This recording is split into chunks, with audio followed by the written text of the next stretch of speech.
IQ का yes, compose your dream. Hello दोस्तों, quick class में आपका स्वागत है। हमारे चैनल द्वारा लगातार एनसीईआरटी और एनसीईआरटी आधारित सारे क्वेश्चन करा रहे हैं जो बीपीएससी, यूपीएससी और आपका यूपीपीसीएस तीनों एग्जाम के लिए बहुत महत्वपूर्ण है। और ये टेस्ट सीरीज लगातार चल रही है और लगातार मैं क्वेश्चन करा रहा हूँ। और ये आज का जो वीडियो है ये इंडियन पॉलिटी के अंतर्गत क्लास 11 एनसीईआरटी, इसमें हम मौलिक कर्तव्य के बारे में, राष्ट्रपति के बारे में, प्रधानमंत्री के बारे में, उपराष्ट्रपति के बारे में और कैबिनेट के बारे में जो क्वेश्चन बहुत महत्वपूर्ण हो सकते हैं उनको मैंने दिया है। आज 70 बीपीएससी का पेपर में या फिर आपका यूपीपीसीएस में जो यूपीएससी में जो डिमांड है उस डिमांड के अनुसार मैंने क्वेश्चन दिया है। तो क्वेश्चन को पूरा देखिएगा, कहीं कोई डाउट होता है तो कमेंट करके पूछिएगा, उसका जवाब आपको दिया जाएगा। आप लोग चैनल को जरूर सब्सक्राइब कर लीजिएगा, बेल आइकन को प्रेस कर लीजिएगा, जिससे इस तरह क्लास आपको लगातार मिलती रहे। हम लोग शुरू करते हैं सीधे लेसन की ओर। ये एनसीईआरटी क्लास 11 पार्ट 3 एनसीईआरटी आधारित इंडियन पॉलिटी के क्वेश्चन हैं जो ओल्ड और न्यू एनसीईआरटी दोनों के क्वेश्चन इसमें दिए गए हैं जो सभी परीक्षाओं के लिए उपयोगी हैं। हम लोग शुरू करते हैं सीधे क्वेश्चन की ओर। पहला क्वेश्चन है, निम्नलिखित में से किन अधिकारों के संबंध में न्यायालय में दावा नहीं किया जा सकता है। ठीक है, ऐसे कौन कौन से अधिकार है जिसके लिए हम न्यायालय नहीं जा सकते हैं। पहला, आर्थिक शोषण के विरुद्ध, बिल्कुल सही है, इसके खिलाफ हम न्यायालय नहीं जा सकते हैं। 6 वर्ष से कम आयु के बालकों के प्रारंभिक बाल्यावस्था में देखरेख व शिक्षा के लिए भी हम कोर्ट नहीं जा सकते, क्योंकि ये आर्टिकल 45 में दिया गया है। और आपको पता होगा कि नीति निर्देशक तत्व के लिए हम कोर्ट नहीं जा सकते हैं। महिलाओं और पुरुषों को समान काम की समान मजदूरी उपलब्ध कराने हेतु भी हम कोर्ट नहीं जा सकते हैं, ये भी सही हो जाएगा। प्राण और देह स्वतंत्रता के लिए हम कोर्ट जा सकते हैं, तो ये तो नहीं होगा। काम की उपलब्धता कराने हेतु भी हम कोर्ट नहीं जा सकते हैं, तो 1, 2, 3 और 5 सही हो जाएगा। तो इसका आंसर क्या होगा? इसका आंसर हो जाएगा आपका सी। ठीक है, तो इतने बड़े बड़े क्वेश्चन अब आज पूछे जाएंगे, इसलिए हमें इसको बहुत बेसिक तरीके से करने की जरूरत है। नेक्स्ट क्वेश्चन है, नीति निर्देशक तत्वों और मौलिक अधिकारों के संबंध में निम्नलिखित कथनों पर विचार कीजिए और सही कथन की पहचान कीजिए। जब भी कभी भी आप क्वेश्चन करेंगे तो पहले आप यहाँ गौर जरूर करेंगे कि किसकी बात हो रही है, तो सही कथन इसमें कौन सा सही है पूछा गया है। पहला है, मौलिक अधिकार व्यक्ति के अधिकारों को संरक्षित करते हैं, जबकि नीति निर्देशक तत्व संपूर्ण समाज के हित की बात करते हैं, बिल्कुल सही है। मौलिक अधिकार सरकार के कुछ कार्यों पर प्रतिबंध लगाते हैं, जबकि नीति निर्देशक तत्व कुछ कार्यों को करने की प्रेरणा देते हैं, ये भी बिल्कुल सही है। मौलिक अधिकार और नीति निर्देशक तत्व दोनों एक दूसरे के पूरक हैं, बिल्कुल सही है। तो इसका आंसर हो जाएगा आपका डी। 1, 2 और 3 तीनों सही है। तीसरा क्वेश्चन है, भारतीय संविधान के अनुच्छेद 51 के अंतर्गत अंतर्राष्ट्रीय शांति और सुरक्षा को बढ़ावा देने हेतु राज्य द्वारा कौन से प्रयास किए जाने का उल्लेख किया गया है। यहाँ राज्य का मतलब देश होगा और आर्टिकल 51 में अंतर्राष्ट्रीय संबंधों के बारे में बताया गया है। तो पहला ऑप्शन है, राष्ट्रों के बीच न्याय संगत और सम्मानपूर्ण संबंधों को बनाए रखने का, बिल्कुल सही है। अंतर्राष्ट्रीय विवादों को मध्यस्थता द्वारा निपटाने के लिए प्रोत्साहन देने का, बिल्कुल सही है।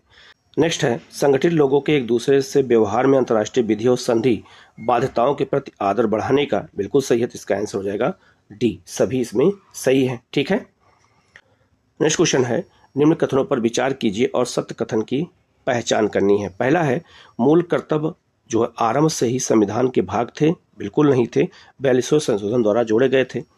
दूसरा है, मूल कर्तव्यों को 42वें संविधान संशोधन 1976 के द्वारा संविधान में जोड़ा गया था, तो ये बिल्कुल सही है। ठीक है, तो इसका ऑप्शन हो जाएगा आपका बी, केवल 2 सही है। ठीक है, नेक्स्ट है आपका, निम्न में से कौन सा एक मूल कर्तव्य नहीं है। इसमें ऐसा कौन सा है जो एक मूल कर्तव्य नहीं है। पहला है, संविधान का पालन करना, बिल्कुल सही है। राष्ट्रध्वज और राष्ट्रगान का आदर करना, बिल्कुल सही है। पंचायतों का गठन, यहाँ नहीं है, पंचायतों गठन ये आपका नीति निर्देशक तत्व का हिस्सा है, आर्टिकल 40 में कहा गया है, तो सी ऑप्शन गलत हो जाएगा। देश की एकता और अखंडता की रक्षा करना, बिल्कुल सही है। तो इसका आंसर हो जाएगा आपका सी। ठीक है, नेक्स्ट क्वेश्चन है, निम्न में से कौन सा या कौन से प्रत्येक नागरिक का मूल कर्तव्य है। इनमें कौन सा जो नागरिकों का मूल कर्तव्य है, तो मूल कर्तव्य को आपको याद करना पड़ेगा, जो 11 मूल कर्तव्य हैं, क्योंकि यहाँ से क्वेश्चन वाक्य के माध्यम से पूछे जाते हैं। पहला है, देश की रक्षा करे, आह्वान किए जाने पर राष्ट्र की सेवा करे, बिल्कुल सही है। वैज्ञानिक दृष्टिकोण, मानवतावाद और ज्ञानार्जन तथा सुधार की भावना विकसित करें, बिल्कुल सही है।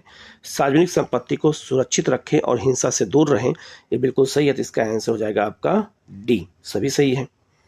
नेक्स्ट आपका, निम्न कथनों पर विचार कीजिए और जो है इनमें से उपयुक्त में से कौन से मूल कर्तव्य हैं, इनकी पहचान करनी है। ठीक है, पहला है आपका अस्पृश्यता का निवारण, छुआछूत का निवारण की बात हो रही है तो ये गलत हो जाएगा, क्योंकि ये आर्टिकल 17 में मौलिक अधिकार में ये कहा गया है। ठीक है।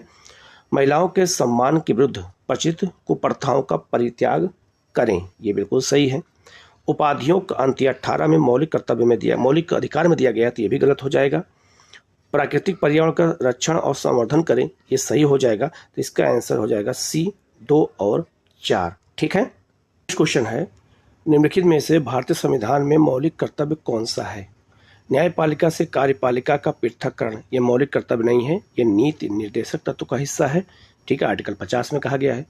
हमारी मिलीजुली संस्कृति की समृद्ध विरासत को संरक्षित करना, यही आपका हो जाएगा, तो इसका आंसर हो जाएगा आपका बी। ठीक है। बच्चों के लिए निःशुल्क और अनिवार्य शिक्षा, ये तो आपका मौलिक अधिकार है, आर्टिकल 21A में है। और छुआछूत की परंपरा को समाप्त करना, यह आर्टिकल 17 में है, मौलिक अधिकार है। ठीक है। तो इसका आंसर हो जाएगा बी। नेक्स्ट आपका, निम्नलिखित कथनों में से कौन सा एक भारतीय नागरिकों के मूल कर्तव्य के विषय में सही है? ठीक है। पहला है, इन कर्तव्यों को परिवर्तित करने के लिए एक विधायी प्रक्रिया दी गई है, बिल्कुल गलत हो जाएगा, कोई विधायी प्रक्रिया इसके लिए नहीं है। ठीक है। दूसरा है आपका, ये विधिक कर्तव्यों के साथ परस्पर संबंधित हैं, बिल्कुल नहीं है, इसे विधि का कोई मतलब ही नहीं है, तो इसका आंसर हो जाएगा आपका डी, इनमें से कोई नहीं। नेक्स्ट आपका, निम्नलिखित कथनों पर विचार कीजिए और असत्य कथन की पहचान कीजिए। इसमें असत्य कथन की पहचान करना है। पहला है, संविधान मौलिक कर्तव्यों के अनुपालन के आधार पर मौलिक अधिकार प्रदान करता है, बिल्कुल गलत है। मौलिक कर्तव्य अलग है और मौलिक जो है अधिकार दोनों अलग अलग हैं। दूसरा है आपका, पहला गलत हो जाएगा क्योंकि असत्य पूछा गया है। संविधान में मौलिक कर्तव्यों के समावेश से लोगों के मौलिक अधिकारों पर कोई प्रतिकूल प्रभाव नहीं पड़ता है, बिल्कुल सही है, क्योंकि दोनों अलग अलग हैं। तो जो है ए गलत हो जाएगा 1 नंबर, और 2 नंबर सही हो जाएगा। तो चूंकि यहाँ असत्य पूछा गया तो इसका आंसर हो जाएगा केवल 1 हो जाएगा। ठीक है। नेक्स्ट आपका, निम्नलिखित कथनों पर विचार कीजिए और असत्य कथन की पहचान कीजिए। इसमें कौन सा एक असत्य है? तो पहला है आपका, प्रत्येक आधुनिक राज्य में सरकार के 3 अंग, विधायिका मतलब संसद, कार्यपालिका और न्यायपालिका होते हैं, तो बिल्कुल सत्य है। संसदीय व्यवस्था में कार्यपालिका और विधायिका एक दूसरे पर आश्रित होते हैं, ये भी बिल्कुल सही है। ठीक है। तो याद रखना, इसमें असत्य पूछा गया, जबकि दोनों सही हैं, तो इसका आंसर हो जाएगा डी, न तो 1 और ना ही 2। ठीक है। नेक्स्ट आपका, निम्नलिखित में से सही युग्म की पहचान कीजिए और नीचे दिए गए कोट की सहायता से उत्तर दीजिए। ठीक है। तो और उसको सही से सही युग्म की पहचान करनी है। पहला है आपका कौन सा? तो पहला है आपका जो है अमेरिका एकल कार्यपालिका, ये बिल्कुल सही है। जर्मनी बहुल कार्यपालिका है। ठीक है। ये आपका गलत हो जाएगा, वहाँ बहुल कार्यपालिका नहीं है, वहाँ भी एकल है। भारत औपचारिक कार्यपालिका है, बिल्कुल सही हो जाएगा। और ब्रिटेन वंशानुगत कार्यपालिका है, बिल्कुल सही हो जाएगा, तो इसका आंसर हो जाएगा आपका सी। ठीक है। नेक्स्ट है आपका, अध्यक्षात्मक शासन व्यवस्था जहाँ होती है वहाँ के प्रमुख, देश के प्रमुख राष्ट्रपति होते हैं। तो याद रखना, अध्यक्षात्मक शासन व्यवस्था जिसमें राष्ट्रपति प्रमुख होता है से संबंधित निम्नलिखित कथनों पर विचार कीजिए और सत्य कथन की पहचान कीजिए। ठीक है। पहला है आपका, राष्ट्रपति राष्ट्राध्यक्ष होता है, बिल्कुल सही है। तो अध्यक्षात्मक शासन व्यवस्था में राष्ट्रपति ही देश का प्रमुख होता है। राष्ट्रपति सरकार का भी प्रमुख होता है, बिल्कुल जो है आपका सही है। राष्ट्रपति का निर्वाचन सामान्यतः जनता द्वारा प्रत्यक्ष मतदान के अंतर्गत किया जाता है, होता है, बिल्कुल सही है। राष्ट्रपति विधायिका के प्रति उत्तरदायी नहीं होता है, ये भी बिल्कुल सत्य है। जबकि हमारे यहाँ संसदीय व्यवस्था में प्रधानमंत्री विधायिका के प्रति उत्तरदायी होता है, लेकिन राष्ट्रपति विधायिका के प्रति उत्तरदायी नहीं होता है, तो इसका आंसर हो जाएगा आपका डी। ठीक है। तो शासन व्यवस्थाओं से जुड़े हुए क्वेश्चन भी एग्जाम में पूछे जाते हैं। नेक्स्ट आपका, निम्नलिखित कथनों पर विचार कीजिए और सही कथन की पहचान कीजिए। पहला है आपका, भारत में शासन की संसदीय प्रणाली अपनाई गई है, बिल्कुल सही है। संसदीय व्यवस्था में राष्ट्रपति कार्यपालिका का औपचारिक प्रमुख होता है, ये भी बिल्कुल सही है।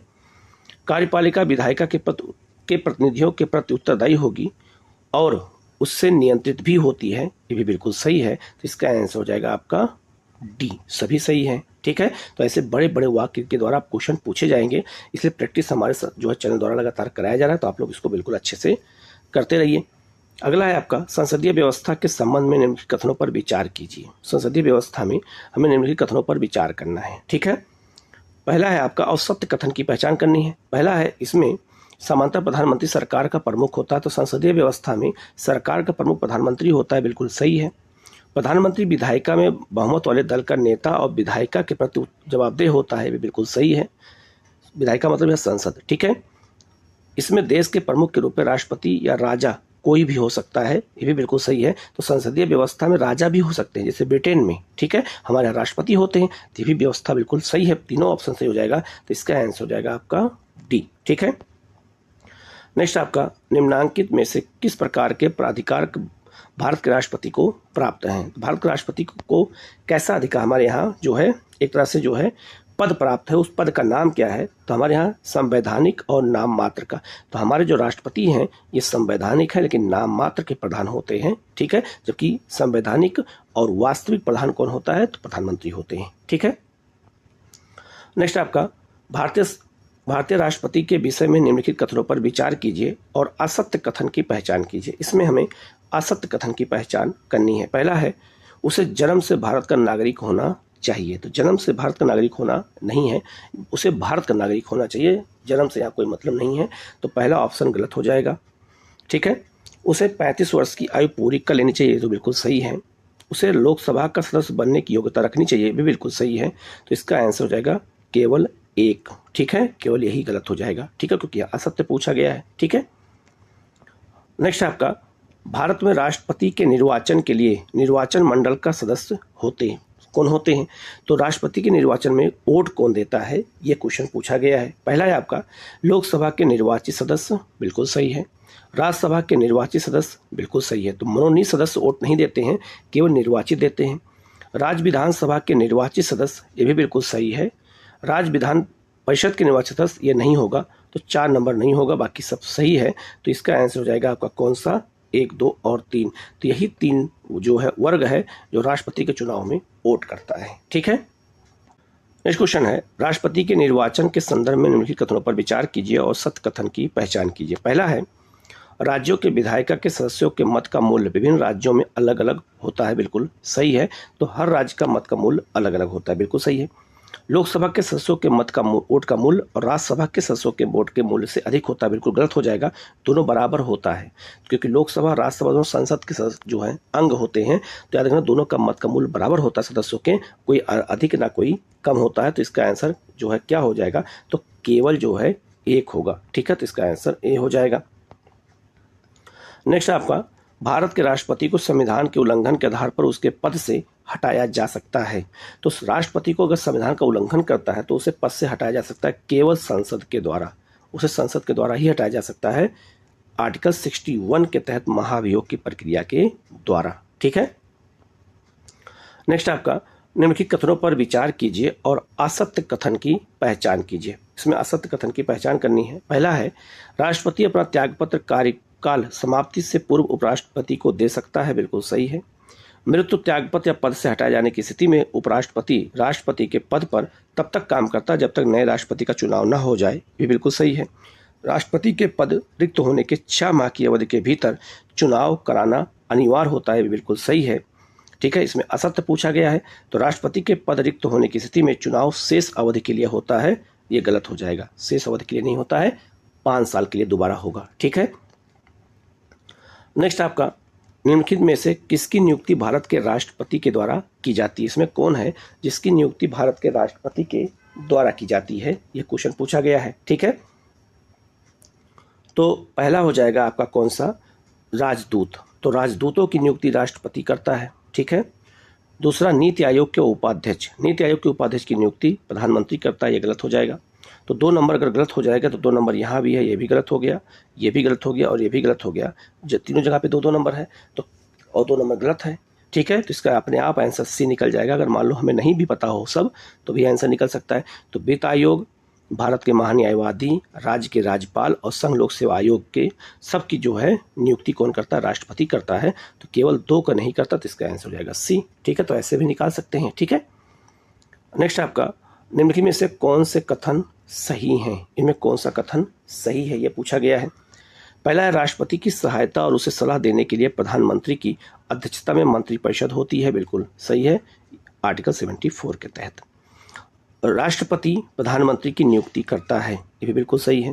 राष्ट्रपति अपनी इच्छा से अन्य मंत्रियों की नियुक्ति करता है और उनके बीच जो है विभागों का बंटवारा भी करता है, ठीक है। तो ये आपका क्या हो जाएगा, गलत हो जाएगा, क्योंकि राष्ट्रपति अपनी इच्छा से अन्य मंत्रियों की नियुक्ति नहीं करता है, प्रधानमंत्री की इच्छा से मंत्रियों की नियुक्ति होती है, ठीक है। राष्ट्रपति केवल नियुक्ति करता है, तो गलत 3 नंबर गलत हो जाएगा। तो इसका आंसर हो जाएगा 1 और 2 हो जाएगा, ठीक है। नेक्स्ट क्वेश्चन है आपका, बहुत इंपॉर्टेंट क्वेश्चन है ये, ऐसे क्वेश्चन बहुत पूछे जाते हैं कथन कारण के। राष्ट्रपति संसद का एक अभिन्न अंग होता है, बिल्कुल सही है। तो कथन कारण में क्योंकि लगा दोगे तो आंसर आ जाएगा, ठीक है। तो दोनों के बीच में क्योंकि लगा देना है। कैसे? तो राष्ट्रपति संसद का एक अभिन्न अंग होता है, अंग है, क्योंकि संसद द्वारा पारित विधेयक राष्ट्रपति की स्वीकृति के पश्चात ही कानून बनता है आर्टिकल 111 के तहत। तो बिल्कुल सही हो जाएगा। तो इसका आंसर हो जाएगा 1, जो ए हो जाएगा। ए और आर दोनों सही है और उसकी सही व्याख्या भी कर रहा है, ठीक है। नेक्स्ट आपका, निम्नलिखित कथनों पर विचार कीजिए और सत्य कथन की पहचान कीजिए। इसमें हमें सत्य कथन की पहचान करनी है। पहला है, राष्ट्रपति संविधान के अंतर्गत भारत सरकार के कार्यों हेतु कार्य के आवंटन के लिए नियम बनाएगा, ये बिल्कुल सही है। दूसरा है, कार्य आवंटन नियमावली के अंतर्गत मंत्रालय विभागों के कार्य किया जाता है, ये बिल्कुल सही है। तो इसका आंसर हो जाएगा आपका सी, ठीक है। नेक्स्ट है आपका, निम्नलिखित में से कौन सी शक्ति राष्ट्रपति को प्राप्त नहीं है? पहला है, संसद के दोनों सदनों के सत्रों का आह्वान करना, बिल्कुल सही है। सत्र को बुलाने का अधिकार होता है, ठीक है। पहला है संसद, दूसरा है संसद के सत्र का सत्रावसान करना, ये भी उसका काम है। लोकसभा का विघटन करना भी राष्ट्रपति का काम है, लेकिन संसद का स्थगन लोकसभा अध्यक्ष काम होता है। तो इसका आंसर हो जाएगा आपका सी, ठीक है, ये उसका काम नहीं है। नेक्स्ट आपका, राष्ट्रपति की शक्तियों के संबंध में निम्नलिखित कथनों पर विचार कीजिए और सत्य कथन की पहचान कीजिए। पहला है, राष्ट्रपति मंत्रिपरिषद की किसी भी सलाह को लौटा सकता है और उसे अपने निर्णय पर पुनर्विचार के लिए कह सकता है, बिल्कुल सत्य है। संसद द्वारा पारित सभी विधेयक राष्ट्रपति के पास भेजे जाते हैं तथा राष्ट्रपति उन पर अपनी सहमति देने हेतु बाध्य होता है, ठीक है। तो याद रखना, बाध्य नहीं होता है, ये बात याद रखना, क्योंकि एक बार वो वापस कर सकता है तो बाध्य नहीं होगा, क्योंकि यहाँ लिखा है सभी विधेयक पर, कुछ विधेयक पर बाध्य है, जैसे धन विधेयक पर तो बाध्य है, लेकिन चूंकि यहाँ सभी विधेयक लिख दिया गया है तो ऑप्शन ही गलत हो जाएगा। तो इसका आंसर केवल 1 होगा, केवल 1 सही है, ठीक है। नेक्स्ट आपका, कोई भी जो है धन विधेयक निम्नलिखित में से किसकी स्वीकृति के बिना संसद में प्रस्तुत नहीं किया जा सकता है? तो याद रखना, यह राष्ट्रपति, तो राष्ट्रपति पहले ही धन विधेयक को अनुमति दे देता है, इसीलिए राष्ट्रपति आर्टिकल 111 के तहत जब सिग्नेचर करता है तो धन विधेयक को वापस नहीं कर सकता है। बाकी सब बिल को वापस कर सकता है पुनर्विचार के लिए, लेकिन धन विधेयक को नहीं कर सकता है। क्यों? क्योंकि धन विधेयक को अनुमति पहले ही दे देता है, ठीक है। तो राष्ट्रपति की अनुमति से ही जो है ये विधेयक संसद में पेश किया जाता है, और कोई बिल धन विधेयक है या नहीं है इसका निर्णय लोकसभा अध्यक्ष करता है, ये भी याद रखना, ठीक है। नेक्स्ट क्वेश्चन है, संसद सत्र, तो संसद के 3 सत्र होते हैं, बजट सत्र, मानसून सत्र और आपका शीतकालीन सत्र। अब मानसून सत्र शुरू होने वाला है, ठीक है। तो याद रखना, बहुत इंपॉर्टेंट क्वेश्चन है ये, कि संसद सत्र की अनुपस्थिति में राष्ट्रपति द्वारा जारी अध्यादेश को संसद का अगला सत्र प्रारंभ होने की कितनी अवधि से पूर्व यदि संसद ऐसे अध्यादेश को अनुमोदित नहीं करती है तो उस अवधि के पश्चात वह स्वतः समाप्त हो जाती है 6 सप्ताह के अंतर्गत। अगर राष्ट्रपति अध्यादेश जारी करता है आर्टिकल 123 के तहत, तब जो है 6 सप्ताह के अंतर्गत, यहाँ 6 महीना मत याद रखना, 6 सप्ताह याद रखना, 6 सप्ताह के अंतर्गत जो है उसे संसद की जो है अनुमति आवश्यक है, नहीं तो वो जो है अध्यादेश खारिज हो जाएगा, ठीक है। तो इसका आंसर हो जाएगा ए। नेक्स्ट आपका, भारत के राष्ट्रपति ने किस एक मामले में पॉकेट वीटो की शक्ति का प्रयोग किया था? तो 1986 में ज्ञानी जैल सिंह उस समय भारत के राष्ट्रपति थे, तो उन्होंने यूज किया था जो है भारतीय पोस्ट ऑफिस संशोधन विधेयक के संदर्भ में पॉकेट वीटो का प्रयोग किया था, जिसके तहत ये विधेयक समाप्त हो गया था, ठीक है। तो इसका आंसर हो जाएगा सी। नेक्स्ट आपका, निम्नलिखित में से किस संदर्भ में राष्ट्रपति अपने विशेषाधिकार का प्रयोग कर सकता है? तो राष्ट्रपति किस संदर्भ में अपने विशेषाधिकार का प्रयोग कर सकता है जहां पे मंत्रिपरिषद की आवश्यकता ना हो सलाह देने की?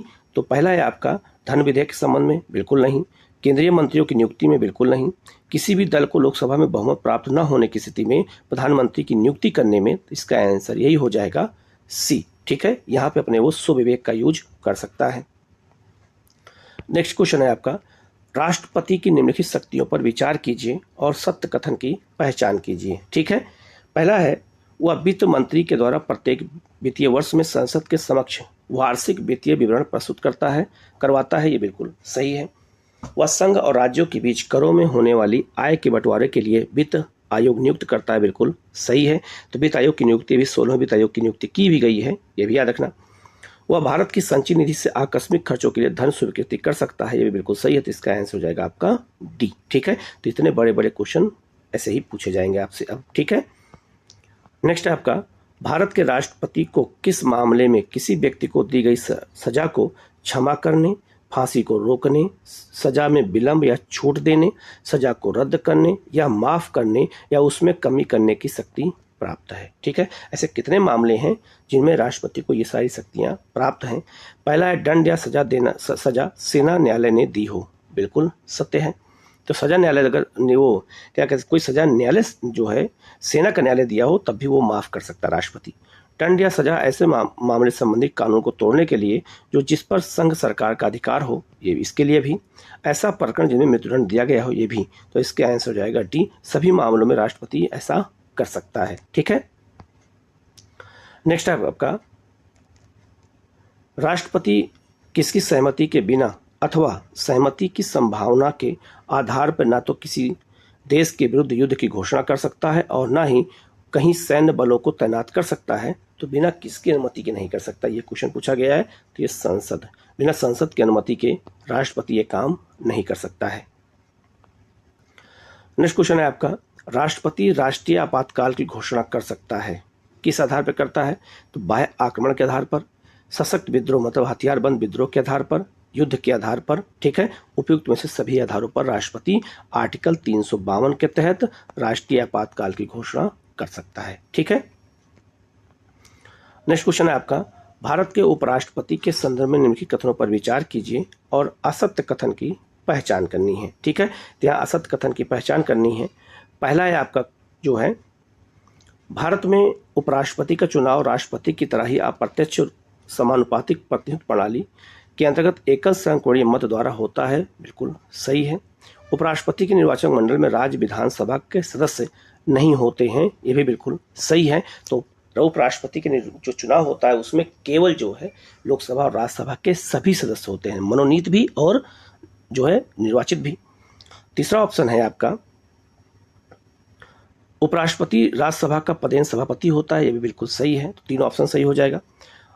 उपराष्ट्रपति को हटाने के लिए राज्यसभा और लोकसभा में बहुमत से इस आशय का एक प्रस्ताव पारित करना होगा, ये गलत हो जाएगा। उपराष्ट्रपति को हटाने के लिए केवल राज्यसभा में जो बहुमत पारित करना होता है प्रस्ताव, लोकसभा से कोई मतलब नहीं है। इसका जो आंसर हो जाएगा गलत होगा आपका, क्योंकि असत्य पूछा गया है। तो इसका आंसर हो जाएगा केवल 4 गलत है, बाकी सब सही है। ठीक है, नेक्स्ट आपका, प्रधानमंत्री और मंत्रिपरिषद के संदर्भ में निम्नलिखित कथनों पर विचार कीजिए और सत्य कथन की पहचान कीजिए। ठीक है, पहला है, प्रधानमंत्री लोकसभा में बहुमत प्राप्त दल का नेता होता है, बिल्कुल सही है। प्रधानमंत्री विभिन्न मंत्रियों में पद स्तर और मंत्रालय का बंटवारा कर सकता है, बिल्कुल सही है। मंत्रिपरिषद जो है, राष्ट्रपति मंत्रिपरिषद की सलाह पर अपनी शक्तियों का प्रयोग करता है, ये बिल्कुल सही है। तो इसका आंसर हो जाएगा सी, सभी सही है। नेक्स्ट आपका कथन कारण का है। कथन कारण वाले क्वेश्चन अक्सर एग्जाम में 3-4 क्वेश्चन होते ही हैं। पहला है आपका, मंत्रिपरिषद लोकसभा के प्रति सामूहिक रूप से उत्तरदायी होती है, बिल्कुल सही है, क्योंकि जो सरकार लोकसभा में विश्वास खो देती है उसे त्यागपत्र देना पड़ता है, बिल्कुल दोनों सही है। तो इसका आंसर हो जाएगा ए आर, दोनों सही है और उसकी सही व्याख्या भी कर रहा है। नेक्स्ट आपका, मंत्रिपरिषद का तात्पर्य क्या है? मंत्रिपरिषद का तात्पर्य है कि मंत्रिपरिषद में 3 तरह के मंत्री होते हैं, तो कैबिनेट मंत्री, राज्य मंत्री और उप मंत्री। तो इसका आंसर हो जाएगा डी। ठीक है, तीनों होते हैं। नेक्स्ट आपका, कैबिनेट मंत्री के संदर्भ में निम्नलिखित कथनों पर विचार कीजिए और असत्य कथन की पहचान कीजिए। हमें इसमें असत्य कथन खोजना है। पहला है आपका, ये प्रमुख मंत्रालयों के प्रभारी होते हैं, बिल्कुल सही है कैबिनेट मंत्री के संदर्भ में। सेकंड ऑप्शन है, संविधान में कैबिनेट का उल्लेख किया गया है, बिल्कुल नहीं किया गया है। कैबिनेट का उल्लेख नहीं किया गया है, मंत्रिमंडल का उल्लेख किया गया है। ठीक है, 352 में। ठीक है, तो 2 नंबर गलत हो जाएगा, असत्य पूछा गया है। इसमें सभी मंत्री सम्मिलित नहीं होते हैं, ये भी बिल्कुल सही है। या सरकार की सामान्य कार्यपालक नीतियों का निर्माण करते हैं, भी बिल्कुल सही है। तो इसका आंसर केवल 2 गलत होगा। ठीक है, क्योंकि मंत्रिमंडल का उल्लेख किया गया, कैबिनेट शब्द का उल्लेख संविधान में नहीं किया गया है। नेक्स्ट आपका, संघीय मंत्रिपरिषद में मंत्रियों की संख्या अधिकतम कितनी हो सकती है। ठीक है, तो 91वें संविधान संशोधन द्वारा कितना कर दिया गया है, लोकसभा की कुल सदस्य संख्या का 15%। तो याद रखना, लोकसभा के जितने सदस्य हैं उसका केवल 15% ही मंत्रिपरिषद में मंत्री बन सकते हैं, उससे अधिक नहीं। नेक्स्ट है आपका, निम्नलिखित में से कौन सा या कौन से कथन असत्य हैं। इसमें पूछा गया है कौन सा कथन असत्य है। पहला है, भारत प्रधानमंत्री का सरकार में स्थान सर्वोपरि है। बिल्कुल सही है, क्योंकि सरकार का सबसे वास्तविक प्रमुख प्रधानमंत्री ही होता है। ठीक है। दूसरा है, प्रधानमंत्री की मृत्यु से पूरी मंत्रिपरिषद भंग नहीं होती है। ठीक है, तो याद रखना, पूरी मंत्रिपरिषद भंग नहीं होती है, ये आपका क्या हो जाएगा, गलत हो जाएगा, क्योंकि असत्य पूछा गया, हो जाती है। ठीक है, तो इसका आंसर हो जाएगा आपका बी। ठीक है। और नेक्स्ट क्वेश्चन है अगला, केंद्रीय सरकार के संदर्भ में निम्नलिखित कथनों पर विचार कीजिए और सही कथन की पहचान कीजिए। ठीक है। पहला है, संविधान में यह प्रावधान है कि सभी कैबिनेट मंत्री केवल लोकसभा के ही हो सकते हैं। गलत हो जाएगा, कैबिनेट मंत्री लोकसभा के अलावा राज्यसभा से भी हो सकते हैं। तो पहला ऑप्शन गलत हो गया। केंद्रीय कैबिनेट सचिवालय जो है आपका कैबिनेट मंत्री के निर्देशानुसार कार्य करता है। ठीक है, तो याद रखना, ये भी बिल्कुल क्या हो जाएगा, गलत हो जाएगा। दोनों ऑप्शन गलत हो जाएंगे। ठीक है, जो याद रखना, तो इसका आंसर क्या हो जाएगा, इसका आंसर हो जाएगा डी, ना एक और ना ही दो, दोनों जो है सही नहीं है, क्या सही पूछा गया है। ठीक है। नेक्स्ट क्वेश्चन है आपका, केंद्रीय मंत्रिपरिषद के संदर्भ में निम्नलिखित कथनों पर विचार कीजिए और सत्य कथन की पहचान कीजिए। ठीक है। पहला है आपका, यह केंद्रीय प्रशासन से संबंधित सभी नीतिगत निर्णय लेती है। बिल्कुल सही है। यह सभी नीतिगत निर्णयों के क्रियान्वयन की देखरेख करती है। बिल्कुल सही है। यह विधेयक का निर्माण कर संसद के दोनों सदनों में उन्हें पारित करवाने का महत्वपूर्ण भूमिका भी निभाती है। बिल्कुल सही है, तो इसका आंसर हो जाएगा डी, सभी सही है। ठीक है। नेक्स्ट आपका, प्रधानमंत्री के संदर्भ में निम्नलिखित में से कौन सा कथन असत्य है। इसमें कौन सा है जो प्रधानमंत्री के संदर्भ में कथन असत्य है। पहला ऑप्शन है, वह राष्ट्रपति के प्रसाद पर्यंत अपने पद पर बना रहता है। ठीक है, तो असत्य पूछा गया, तो बिल्कुल सही है। सामान्यतः वह नई लोकसभा के चुनाव होने तक पद धारण करता है। ये भी बिल्कुल सही है। ठीक है, अभी देखा होगा कि लोकसभा का चुनाव हुआ है लेकिन फिर भी प्रधानमंत्री अपने पद पर थे। आज जो है उन्होंने इस्तीफा दिया है। ठीक है। तीसरा है, लोकसभा के भंग होने जाने की स्थिति में राष्ट्रपति नए प्रधानमंत्री को नियुक्त करता है। ठीक है, तो लोकसभा के भंग होने पर राष्ट्रपति प्रधानमंत्री नियुक्ति नहीं करता है, ये गलत हो जाएगा। ठीक है, वो नया चुनाव होगा, नया चुनाव के बाद प्रधानमंत्री जो है चुना जाएगा। ठीक है। नेक्स्ट है आपका, निम्नलिखित में से कौन सा कथन कैबिनेट मंत्रिमंडल सचिवालय के कार्यों के संबंध में सही है, ये पूछा गया है। पहला है, यह विभिन्न मामलों की कैबिनेट और उसकी समितियों के प्रमुख जो है प्रस्तुत करता है। बिल्कुल सही है। वह निर्णय के अभिलेख तैयार करता है। बिल्कुल सही है। वह निर्णयों के क्रियान्वयन के बारे में अनुवर्ती कार्यवाही करता है। बिल्कुल सही है, तो इसका आंसर हो जाएगा आपका डी। ठीक है। नेक्स्ट आपका, कैबिनेट सचिवालय के संदर्भ में निम्नलिखित में से कथनों पर विचार कीजिए और सत्य कथन की पहचान कीजिए। पहला है आपका, कैबिनेट सचिवालय का अध्यक्ष कैबिनेट सचिव होता है। बिल्कुल सही है। ठीक है। कैबिनेट सचिवालय का उद्यम ब्रिटिश शासन काल में हुआ था। ये भी बिल्कुल सही है। कैबिनेट की कुशलता भी कैबिनेट सचिवालय के कार्य पर निर्भर करती है। बिल्कुल सही है, तो इसका आंसर क्या हो जाएगा, डी हो जाएगा, सभी सही है। नेक्स्ट है आपका, भारत में द्विसदनात्मक संसद की व्यवस्था की गई है। द्विसदनात्मक व्यवस्था के संदर्भ में निम्न में से कौन सा कथन मतलब तर्क सही है। तो संसद में 2 सदनीय व्यवस्था है, क्योंकि लोकसभा राज्यसभा दोनों है, तो इसमें पूछा गया कौन सा तर्क सही है। पहला है आपका, समाज के सभी वर्गों और देश के सभी क्षेत्रों के समुचित प्रतिनिधित्व को सुनिश्चित करने के लिए किया गया है। बिल्कुल सही है। एक सदन द्वारा लिए गए निर्णय पर पुनर्विचार के लिए किया गया है। बिल्कुल सही है। प्रथम सदन की निरंकुशता से व्यक्ति की रक्षा करने के लिए किया गया है। बिल्कुल सही है, तो इसका आंसर हो जाएगा डी। ठीक है, तो इसीलिए 2 सदन हमारे यहाँ बनाए गए हैं कि जिससे सबका जो है इसमें नेतृत्व हो सके। एक निर्णय अगर कोई सदन लेता है तो दूसरा सदन उस पर पुनर्विचार कर सके, और अगर प्रथम सदन तानाशाही व्यवस्था अपनाता है तो दूसरा सदन उस पर अंकुश भी लगा सके। ठीक है, तो इसका आंसर हो जाएगा आपका डी। नेक्स्ट आपका, भारतीय संसद के संदर्भ में निम्नलिखित कथनों पर विचार कीजिए और सत्य कथन की पहचान कीजिए। ठीक है। पहला है आपका, भारतीय संसद द्विसदनात्मक है। बिल्कुल सत्य है। भारतीय संसद के उच्च सदन को लोकसभा और निम्न सदन को राज्यसभा कहते हैं। बिल्कुल गलत हो जाएगा। उच्च सदन को राज्यसभा और निम्न सदन को लोकसभा कहते हैं। 2 नंबर गलत हो जाएगा। तो 2 नंबर यहाँ भी है, यहाँ भी है। ठीक है, तो अब 2 ही 50-50 हो गया। ठीक है, अब इसी में हमें आंसर खोजना है। तीसरा है, लोकसभा सदस्य प्रत्यक्ष रूप से जनता द्वारा चुने जाते हैं, जबकि राज्यसभा के सदस्य राज्य केंद्र शासित प्रदेशों की विधानसभाओं द्वारा चुने जाते हैं। बिल्कुल सही है, तो 1 और 3 सही हो जाएगा। तो इसका जो आंसर है वो हो जाएगा 1 और 3। ठीक है। और नेक्स्ट क्वेश्चन है, राज्यसभा को अस्थायी सदन कहते हैं क्योंकि? तो राज्यसभा को अस्थायी सदन क्यों कहते हैं? पहला है आपका, सभी सदस्य आजीवन सदस्य होते हैं। बिल्कुल गलत हो जाएगा, आजीवन सदस्य कभी नहीं होते हैं। ठीक है, तो पहला ऑप्शन गलत हो जाएगा। दूसरा है, इसे विघटित या भंग नहीं किया जा सकता है। बिल्कुल सही है। इसके 1/3 सदस्य प्रत्येक 2 वर्ष पर अवकाश ग्रहण करते हैं। ये बिल्कुल सही हो जाएगा। तो इसका आंसर हो जाएगा डी। बी और सी दोनों सही है। ठीक है, तो ये 50 क्वेश्चन बहुत महत्वपूर्ण थे। इसी तरह के मैं लगातार सीरीज ला रहा हूँ, आप लोग क्वेश्चन करते रहिएगा। कहीं कोई डाउट होता है तो कमेंट करके जरूर पूछेगा, उसका जवाब आपको दिया जाएगा। Okay, thank you.